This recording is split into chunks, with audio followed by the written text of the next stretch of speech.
Monsieur le ministre, Madame la préfète, Monsieur le président de région, Mesdames et Messieurs les élus, chers congressistes FNSEA, chère Christiane, cher Jérôme, chers amis, merci de donner une nouvelle fois la parole au président de JA à la fin de votre congrès. Comme c'est une deuxième fois pour moi, je suis allé regarder ce que je vous avais dit l'année dernière.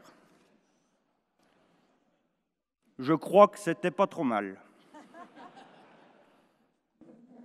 Je vous avais en particulier parlé de statut de l'agriculteur professionnel, de PAC, de transmission et même un peu déjà d'élections aux chambres d'agriculture. Ça me paraît tellement approprié que j'ai décidé de choisir les mêmes sujets pour cette année. Non pas, bien sûr, que je craigne de ne pas avoir été entendu l'année dernière, mais parce que je crois que JA est dans son rôle en insistant un peu parfois. Et je veux vous assurer, si jamais vous en doutiez, de notre ténacité sur les sujets importants. Nos deux organisations mènent un travail conjoint de fond autour du statut d'agriculteur professionnel.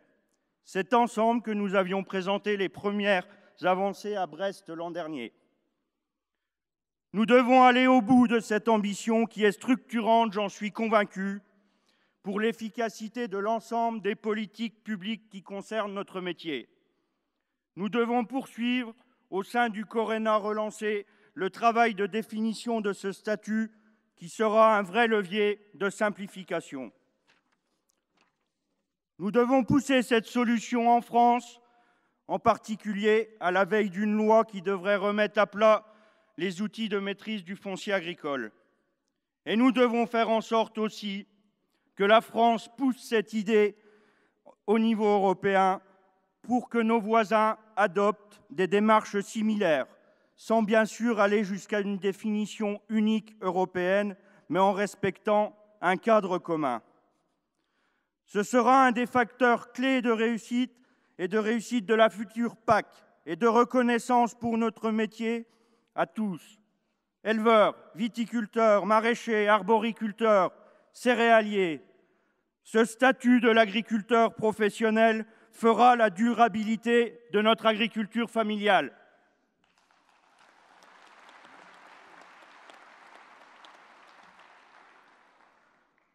J'ai entendu dire que quelques-uns, surtout un, en doutent encore et l'expriment même parfois publiquement dans des congrès. J'espère qu'ils sauront changer d'avis et ne plus cultiver l'opposition entre productions.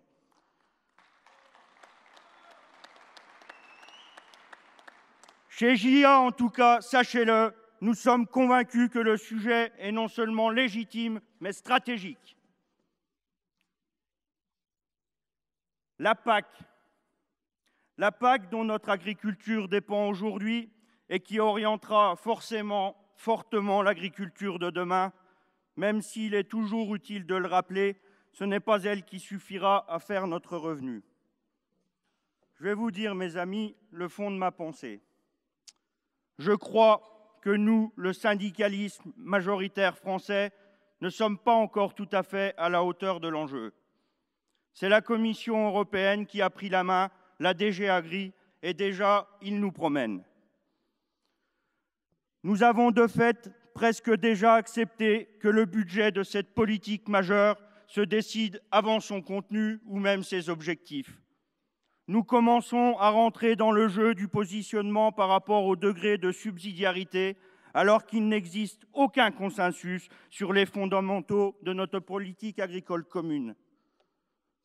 C'est d'ailleurs un peu symptomatique du fonctionnement de notre Union européenne parfois. On se focalise sur les moyens avant d'avoir défini le projet. C'est pourtant nous qui devrions le réclamer les premiers, ce projet. Nous qui devrions non pas seulement nous battre pour sauver le budget et négocier une mécanique la moins défavorable possible, mais bien porter une vision, l'incarner et avoir l'ambition de l'imposer.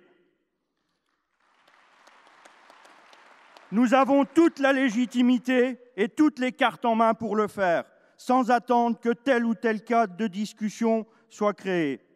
Monsieur le ministre, d'ailleurs, nous l'attendons toujours, ce cadre de discussion. Sans réagir à telle ou telle proposition. JA ne prétend pas le faire seul, évidemment, mais nous avons des idées à mettre sur la table. Je vous résume en quelques mots les propositions que nous avons communiquées en décembre. En préalable, et je refais le lien avec le statut de l'agriculteur. Nous avons beaucoup parlé de rééquilibrage des aides hier dans les discussions. Chers amis, le premier rééquilibrage à faire, c'est celui qui ira vers les agriculteurs actifs. Commençons par arrêter de distribuer des aides à des gens qui n'en ont pas besoin.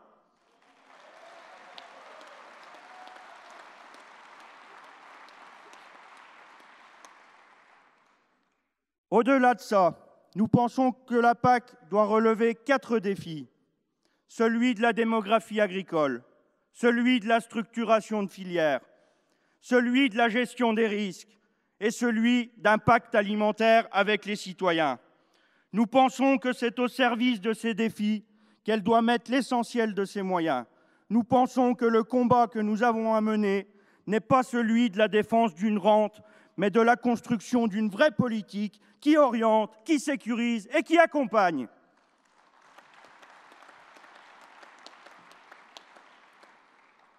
On ne pourra sans doute pas tourner le dos en un tour de main aux aides directes à l'hectare.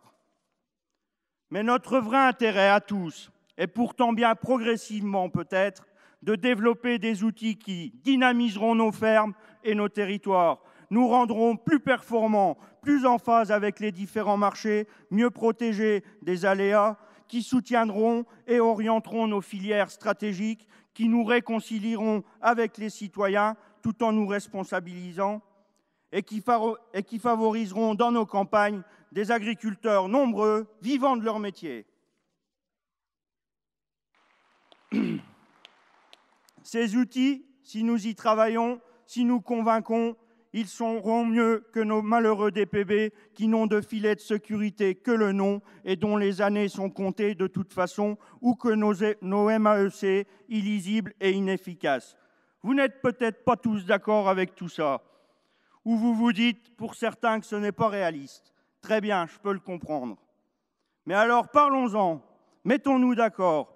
Nous sommes tenaces, mais nous ne sommes pas fermés. Nous prenons connaissance aussi avec intérêt des propositions que les uns ou les autres commencent à formuler. Trouvons des compromis et d'abord portons ensemble une vision. Car je suis convaincu que nous en avons besoin, y compris pour mener la campagne aux élections de chambre d'agriculture. Nous ne pouvons pas revendiquer une première place sans projet. Nous ne pouvons pas gagner partout juste avec de l'expérience et de la tactique. Nous avons la responsabilité vis-à-vis de tous les agriculteurs de ce pays, dont certains s'apprêtent même pas à voter pour la concurrence, mais plutôt à se désintéresser totalement du scrutin. Nous avons la responsabilité, mes amis, vis-à-vis de cette agriculture en profonde mutation, de dire le visage que nous voulons lui donner, les soutiens que nous voulons défendre pour elle, le rôle que nous voulons assigner aux chambres que nous prétendons gouverner. C'est un vrai exercice à conduire ensemble, là, maintenant, qui demande qu'on parle de PAC, mais aussi de filières, de foncier, d'installation, de transmission, de quelques sujets majeurs sur lesquels il faut se positionner et trancher. Nous devons décliner cette vision à tous les échelons. Ça vaudra bien mieux que de s'enferrer dans des guerres d'hommes. Des guerres d'hommes auxquelles je propose au passage une résolution simple, mais peut-être un peu radicale. Place aux jeunes.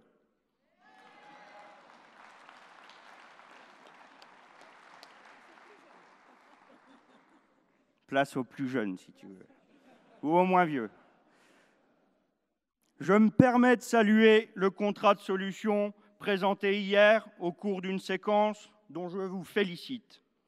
Voilà typiquement une initiative qui va dans le bon sens, puisqu'elle nourrit notre positionnement, notre affirmation sur un enjeu environnemental clé. Nous avons, mais ça, nous le savions tous déjà, encore du pain sur la planche.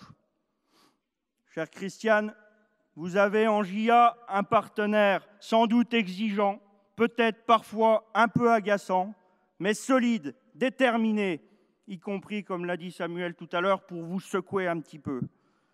Et pourtant solidaire. Nous avons beaucoup de chantiers à assumer de front, mais nous tenons bon. Nous serons là aussi bien sûr poursuivre la loi EGA et mettre la pression pour qu'elle aboutisse impérativement avant le début des négociations au 1er octobre. Le calendrier législatif s'étire, nous inquiète. J'espère que les ordonnances avancent. J'ouvre une parenthèse, juste un message en passant.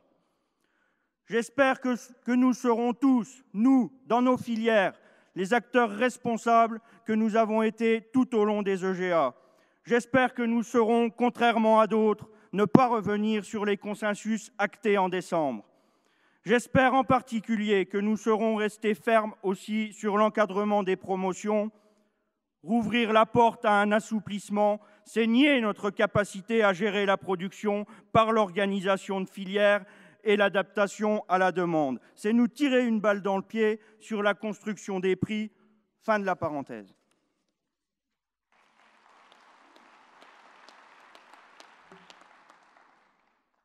Nous serons là pour travailler avec vous sur la réforme de la fiscalité agricole, sans oublier de favoriser la transmission des exploitations. Nous serons là aussi pour préparer la loi foncière, pour essayer de comprendre quelque chose à l'utilisation des fameux 5 milliards qui nous attendent. En ce qui nous concerne, chez JA, nous consacrerons le rapport d'orientation qui sera présenté à notre congrès à Lourdes le 7 juin à l'autonomie et la résilience de nos exploitations. C'est un congrès qui élira, ça je le sais déjà, quoi qu'il arrive, une équipe JA riche, robuste et motivée. Je vous félicite encore à nouveau pour ce congrès et je vous dis à très bientôt. Nous avons confiance en vous. Vous pouvez compter sur nous.